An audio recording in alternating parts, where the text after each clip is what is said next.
बिस्मिल्लाहिर्रहमानिर्रहीम बिस्मिल्लाहिर्रहमानिर्रहीम अस्सलामु अलैकुम dear student. Today we will be start a new chapter number 9, physical and chemical change. Before we are going to discuss about the discuss the chapter number 9, we will discuss about what are physical change and chemical change. Physical change are those change in which only the state of the matter change. State of matter, how state of matter change? For example, the state of matter change from solid to liquid, liquid to solid, solid to gas, or gas to water. These are the changes which occur in the physical change. For example, अगर हम fridge के अंदर पानी को रख देते हैं तो पानी जो है फिजिकल चेंज है एक. फिर इसको जब हम फ्रीज़र के अंदर रखते हैं then due to low temperature it convert into the ice.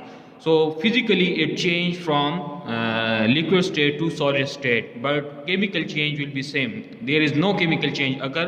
The formula of water in liquid is H2O, and also in solid state we also call the ice, the formula of ice is H2O. तो H2O जो है ये water का formula है. तो इसके सब molecule एक दूसरे के करीब आ जाते हैं, इसके दरमियान जो फोर्स ऑफ अट्रैक्शन है वो स्ट्रॉन्ग हो जाती हैं, due to which it convert into the physical it convert into the solid state.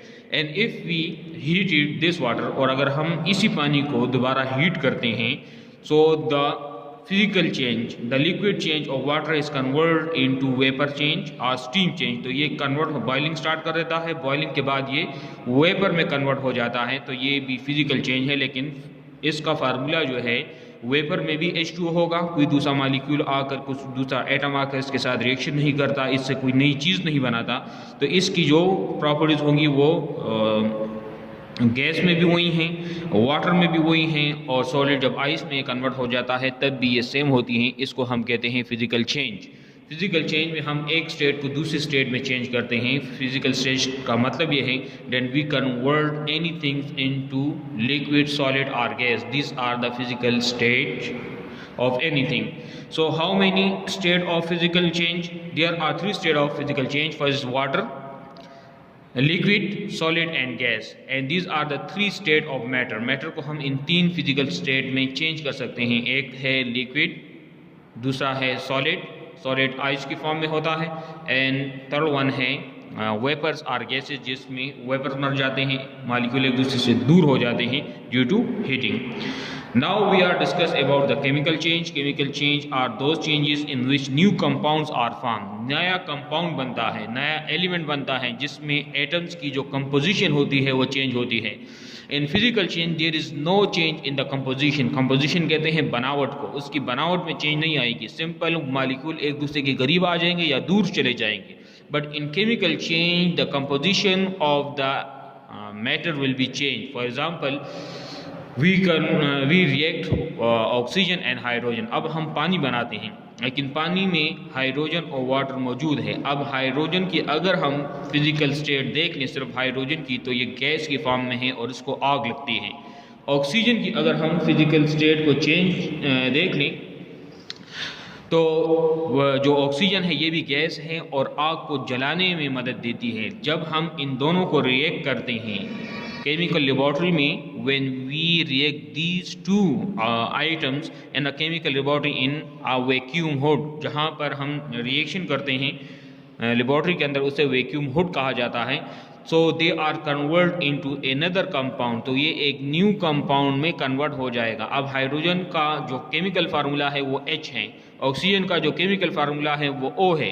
लेकिन जब ये 2 हाइड्रोजन और 1 ऑक्सीजन आपस में रिएक्शन कर लेते हैं, तो इसके बाद जो कंपाउंड बनता है उसको हम H2O कहते हैं, और H2O वाटर है, और इसकी जो केमिकल चेंज है. अब यहाँ पर फिजिकल चेंज नहीं, ये फिजिकल चेंज हो गया है गैस से लिक्विड में, लेकिन केमिकल चेंज ये हुआ है कि हाइड्रोजन और ऑक्सीजन दोनों गैसेस थे, वाटर जो है लिक्विड है. हाइड्रोजन जो है आग जलाने के काम आता है, ऑक्सीजन आग को तेज़ करने के काम आता है, जबकि वाटर एक अलग प्रॉपर्टी है. अगर आप इसको आग पर डाल दें तो ये क्या हो जाएगी, बुझ जाती है, और इसकी जो कंपोजिशन है वो H2O है. इसकी कंपोजिशन मुकम्मल तौर पर चेंज हो गई है. तो इस तरह की केमिकल रिएक्शन को हम कहते हैं केमिकल चेंज. अब इस तरीके से आप एक चैप्टर नंबर पेज नंबर 109 पर आ जाएं. तो यहाँ पर आपको मैं केमिकल चेंज की कुछ एग्जांपल बताता हूँ। यहाँ पर ये देखिए, ये जो है आयरन है, आपको इस जो पेट्री डिश में नज़र आ रहा है, ये क्या है? ये आयरन है। इस पेट्री डिश में जो आपको नज़र आ रहा है ये सल्फ़र है। आयरन का जो कलर है वो ब्राउनिश होता है, जबकि सल्फ़र का कलर जो है वो येलो है। अब इन दोनों को हम फिज़िकली मिलाते हैं। जब फिज़िकली आप इन दोनों को मिक्स कर देंगे और मैग्नेट इसमें से घुमा देंगे, इन दोनों को हमने मिक्स किया यहाँ पर, और जब मैग्नेट आप यहाँ पर यूज़ करेंगे तो मैग्नेट जो है तमाम का तमाम आयरन अपनी तरफ अट्रैक्ट कर देगा और ये क्या हो जाएगा? सल्फ़र से अलहदा हो जाएगा। यहाँ पर देखें, ये सल्फ़र से अलहदा हो जाएगा। अब ये फिज़िकल चेंज है, इन्होंने किसी किस्म का केमिकल चेंज नहीं किया, इसलिए हम फिज़िकल इनको अलग कर सकते हैं। लेकिन अगर हम इसी आयरन और सल्फ़र को चाइना डिश में डाल लें, ये चाइना डिश है, और इसके बाद इनको हीट दे दें तो इनका कलर चेंज होना शुरू हो जाएगा। ये ब्राउनिश और ब्लैकिश कंपाउंड से कन्वर्ट हो जाएंगे किस चीज़ में? ब्लैकिश कंपाउंड में, और इसको हम कहते हैं आयरन सल्फाइड। अब इसका फार्मूला जो है इन दोनों से अलग होगा। इसका फार्मूला है FeS, जबकि आयरन को हम रिप्रेजेंट करते हैं Fe से और सल्फ़र को हम रिप्रेजेंट करते हैं S से। तो इन दोनों को जब हम रिएक्ट कर देंगे, ये केमिकल फार्मूला, आयरन का फार्मूला है Fe और सल्फ़र का फार्मूला है S, और जब हम इन दोनों को आपस में रिएक्शन कर देते हैं, इससे एक न्यू कंपाउंड बनता है जिसका फार्मूला होगा FeS। अब इनमें जो कंपाउंड होंगे उनकी ये प्रॉपर्टी नहीं होगी, बल्कि इसकी अपनी प्रॉपर्टी होगी, और उस प्रॉपर्टी को हम क्या करते हैं, इस जिसकी डिफरेंट प्रॉपर्टी हो अपने कंपोनेंट से, इसको हम कहते हैं कंपाउंड, और इसको हम डिफरेंट पर्पसेस के लिए यूज़ किया जाता है। Now come to the basic fact 103। The three states of matters are solid, liquid, and gas. They exist. Three states of matter depends. The existence of three states of matter depends how strongly the particles they are made up stick together. इन तीन state का मतलब है कि molecule अगर एक दूसरे के बहुत करीब होंगे, एक दूसरे के साथ चपके होंगे, तो ये सॉलिड स्टेट में होगा। अगर थोड़ी सी दूर होंगे और इसमें फ्लूइडिटी होगी, फोर्स ऑफ अट्रैक्शन इसमें वीक होगी, तो ये लिक्विड फॉर्म में होंगे। और जब इनके दरमियान बिल्कुल फोर्स ऑफ अट्रैक्शन नहीं होती तो मालिक्यूल एक दूसरे से दूर चले जाते हैं, और इस फॉर्म को हम कहते हैं gas. Particle are usually arrange regularly in solid. Solid में एक रेगुलर पैटर्न के फॉर्म पर जो है ना मालिक्यूल अरेंज होते हैं। अगर आप सॉलिड को उठाकर टेबल पर रखें तो वो अपना शेप चेंज नहीं करती, इसको कहते हैं रेगुलर शेप। अगर आप इसको उठाकर किसी ग्लास में रख दें तो वो अपना शेप चेंज नहीं करेगी, उसी तरह रहेगी। लेकिन वाटर और गैस को आप जिस चीज़ में डाल लें वो अपना शेप इख्तियार कर लेते हैं। For example, if we put water in a glass, so it will be take the shape of the glass. If we take the water in a shopper, so it will be take this shape. तो पानी को हम जिस चीज़ में या जिस सांचे में डालेंगे वो उसकी शेप अख्तियार करता है, क्योंकि इसमें फोर्स ऑफ अट्रैक्शन कम है। तो वाटर में रेगुलर अरेंजमेंट नहीं होती, वो अपनी शेप को मेंटेन नहीं कर सकता। इस तरह गैस को आप अगर बैलून में डालें तो बैलून की शेप अख्तियार कर लेता है, राउंड शेप अख्तियार कर लेता है। अगर आप सिलेंडर में डालते हैं, जो सुई गैस के सिलेंडर होते हैं, गैस के सिलेंडर होते हैं रफान गैस के, जिसमें से आप आग जलाते हैं, तो वो उसकी शेप अख्तियार कर देता है। अगर आप एक रूम में इसको डाल लेंगे तो रूम की शेप अख्तियार कर लेगा। तो यहाँ पर रेगुलर अरेंजमेंट पार्टिकल की नहीं होती।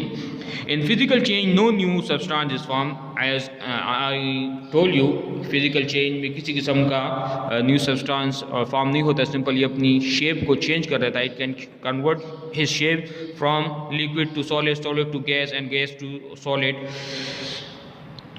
In chemical change or chemical reaction, one or more new substances are formed. In chemical change में एक या एक से ज़्यादा सब्सटेंस बनते हैं। As I give the example of iron sulphide and water, these are the chemical change of the compound. In chemical reaction no mass is lost when reactant change into products. इसका मतलब ये है कि chemical change में mass loss नहीं होता। For example, 1 ग्राम आपने पानी लिया है, 1 ग्राम आपने जो है 1 ग्राम आपने हाइड्रोजन गैस ली है, और 1 ग्राम आपने जो है ऑक्सीजन लिया है। इन दोनों को जब आप रिएक्शन कर लेते हैं तो इसके बाद जो वाटर होगा वो 2 ग्राम होगा, उसमें 1 ग्राम हाइड्रोजन होगी, 1 ग्राम ऑक्सीजन होगा। तो इसमें किसी किस्म का मास लॉस नहीं होता, मास जो है कांस्टेंट होता है। जितने रिएक्टेंट होंगे उतना ही प्रोडक्ट बनेगा। अगर 1 ग्राम रिएक्टेंट होंगे तो 1 ग्राम ही प्रोडक्ट बनेगा। अगर 1 ग्राम जो है अगर 2 ग्राम रिएक्टेंट होंगे तो 2 ग्राम ही प्रोडक्ट होगा.